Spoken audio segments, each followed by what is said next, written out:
Let me tell you something most people never hear. Nobody decides to disrespect you. They receive permission, not from your words, not from your intentions, but from signals you don't even know you're sending. And once permission is given, people don't feel rude for interrupting you, ignoring you, or taking you lightly. They feel normal. Today, I'm going to show you the invisible signals that quietly give people permission to treat you as optional. Permission is never verbal. Most people think permission is spoken. It's not. Permission is felt. It's transmitted through pace, stillness, tone, timing. Before you finish your first sentence, the brain has already decided how much weight you carry, and that decision has nothing to do with how smart you are. It has everything to do with how settled you appear in yourself. If your presence feels uncertain, people don't wait for clarity. They step in. The "please accept me" signal. One of the strongest permission signals is subtle desperation.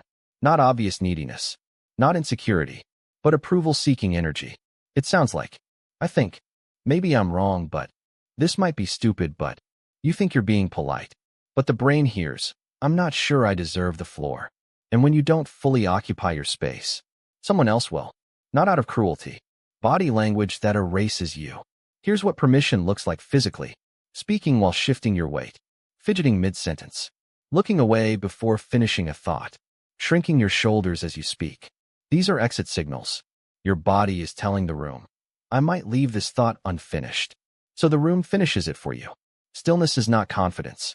Stillness is finality. And finality commands attention. The pace problem. Another permission signal? Speed.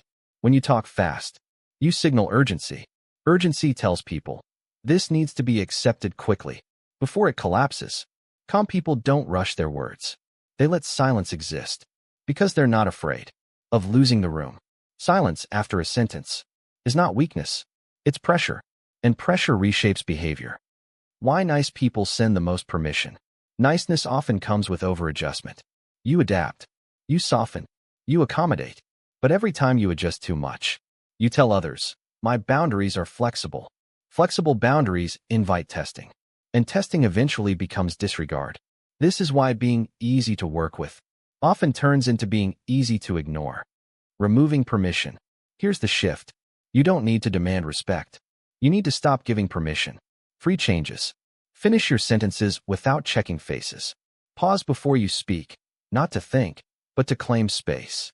Let silence land instead of filling it. The moment you stop signaling uncertainty, people recalibrate. They listen differently. They interrupt less. They wait. Not because you changed, because your signals did. You were never invisible. You were just accidentally transparent. The moment you stop asking for permission to exist in a room, the room adjusts around you. In the next video, I'll show you why silence makes people uncomfortable and powerful.